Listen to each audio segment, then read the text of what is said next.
तो दोस्तों, ये वीडियो आने में थोड़ी देर हो गई, इसलिए मैं आप लोगों से माफ़ी ज़रूर मांगना चाहूँगा।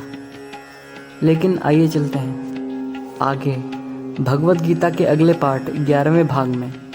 तो दोस्तों, पिछली वीडियो में हमने ये देखा था कि अर्जुन अपने सगे संबंधियों को देखकर विचलित हो रहे हैं युद्ध में, और अब वो युद्ध नहीं करना चाहते हैं। अब इसके बाद अगले श्लोक से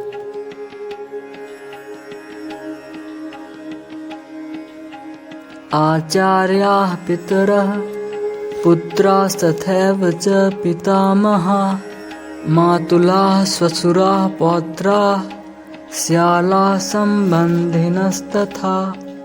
अब दोस्तों, इस श्लोक के माध्यम से अर्जुन के सामने उसके सारे सगे संबंधी, उनके गुरुजन, उनके ताऊ, चाचा, लड़के, दादे, मामे, ससुर, पौत्र, साले और भी कई सारे सगे संबंधी उनके सामने खड़े हैं। तो अर्जुन उन सभी सगे संबंधियों को देख रहे हैं, उनकी पहचान कर रहे हैं और भगवान कृष्ण से उनका वर्णन कर रहे हैं, भगवान कृष्ण से बता रहे हैं। अब अगले श्लोक में एतान हन्तुमिच्छामि घ्रतोऽपि मधुसूदन अपि त्रैलोक्य राजस्य हेतो किं न मही कृते। दोस्तों, इस श्लोक के माध्यम से जब हम किसी भी प्रकार का युद्ध करते हैं या चैलेंज में फंसे होते हैं किसी भी प्रकार के, तो हम ये नहीं कह सकते कि मैं इसे छोड़ूंगा और इससे लड़ूंगा। दोस्तों, विपक्ष में हमारे सामने जो भी खड़ा होता है, हमें उन सब से लड़ना होता है। उसी प्रकार अर्जुन के साथ हो रहा है। अब इसी तरह युद्ध में हम ये नहीं कह सकते अपने विपक्ष में कि इस योद्धा को हम नहीं मारेंगे, इस योद्धा को मारेंगे, क्योंकि युद्ध में सभी सैनिक होते हैं। तो अगर वे हमारे शत्रु पक्ष से रहेंगे तो हमें तो उन्हें मारना ही पड़ेगा, और यही अर्जुन की दुविधा है। अब वह भगवान कृष्ण से कहते हैं, हे मधुसूदन। दोस्तों, कई बार मधुसूदन नाम आता है, तो ये जान लें कि मधुसूदन भगवान कृष्ण को कहा जाता है। अर्जुन कहते हैं, हे मधुसूदन, मेरे मारने पर या तीनों लोकों के राज्य के लिए भी मैं इन सबको नहीं मारना चाहता। फिर पृथ्वी के लिए कहना ही क्या है। दोस्तों, जीवन में कई बार ऐसी समस्याएं आती हैं जिसमें हमको सबसे प्रिय चीज़ का त्याग करना पड़ता है, क्योंकि हमें अपने लक्ष्य की ओर बढ़ना होता है, हमें अपने टारगेट की ओर बढ़ना होता है। और दोस्तों, एक कहावत भी बनी हुई है जो कहते हैं कि कुछ पाने के लिए कुछ खोना जरूर पड़ता है, और अगर हम ऐसा करते हैं तभी हमें अपने लक्ष्य की प्राप्ति होती है। तो मेरा एक क्वेश्चन है आपसे, क्या ऐसी सिचुएशन में आप सबसे प्यारी चीज़ को छोड़ सकते हो? जो चीज़ आपको सबसे स्पेशल लगती हो और आपके लिए सबसे प्यारी हो, क्या उसे छोड़ सकते हो?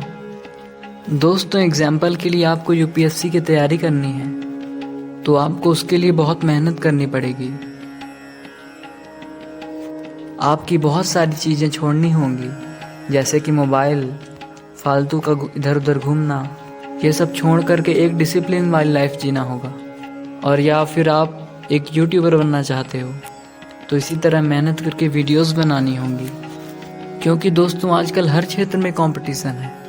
दोस्तों, मैं भी इतनी मेहनत करके वीडियो बना रहा हूँ, लेकिन अभी तक मेरे सब्सक्राइबर कितने हैं? कृपया मेरे ऊपर रहम करें, मेरे सब्सक्राइबर्स को बढ़ाएं। वो जो सब्सक्राइब वाला बटन है, अगर आपने नहीं दबाया है, सब्सक्राइब नहीं किया है हमारे चैनल को, तो ज़रूर सब्सक्राइब करें। अब आइए चलते हैं दोस्तों अगले श्लोक में। निहत धार्त राष्ट्रान का प्रीति स्यात् जनार्दन पापमेवाश्रयेदस्मान् हत्वैतानातयायिनः। दोस्तों, अर्जुन आगे कहते हैं, हे जनार्दन, और यहाँ जनार्दन भी भगवान कृष्ण को ही कहा गया है। धृतराष्ट्र के पुत्रों को मारकर हमें क्या प्रसन्नता होगी? हमें इन्हें मारकर पाप ही लगेगा ना। और वो आगे कहते हैं, शत्रु पक्ष में भले ही बुरे लोग हों, पर हैं तो अपने ना, और इस प्रकार अपने लोगों को मारकर सिर्फ पाप ही मिल सकता है, पुण्य तो नहीं। और ये कुरुपुत्रों के लालच का ही परिणाम था कि दोनों पक्ष आमने सामने थे, दोस्तों, लालच से कुछ प्राप्त नहीं होता, महाभारत में भी नहीं होना था। एक पक्ष को जीतना था तो दूसरे को हारना था। तो दोस्तों, आज की वीडियो में बस इतना ही। अगर आपको हमारी वीडियोस अच्छी लगी हों तो हमारे चैनल को ज़रूर सब्सक्राइब करना अगले श्लोकों के लिए।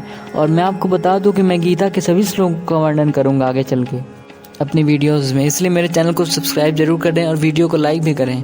मिलते हैं दोस्तों अगले वीडियो में। धन्यवाद।